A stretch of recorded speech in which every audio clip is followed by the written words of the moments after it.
If you're a current Australian Year 12 student and you've submitted a UAC undergraduate application, you can apply for an early offer through the school's recommendation scheme. Once you've submitted your UAC application, follow the link to the school's recommendation scheme application.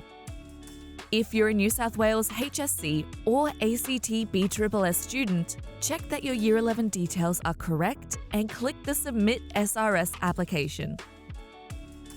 Accept the terms and conditions of your application and click Submit. That's all you need to do. You don't need to upload any documents. If your Year 11 details aren't correct, submit your application anyway and then contact UAC to tell us what needs to change.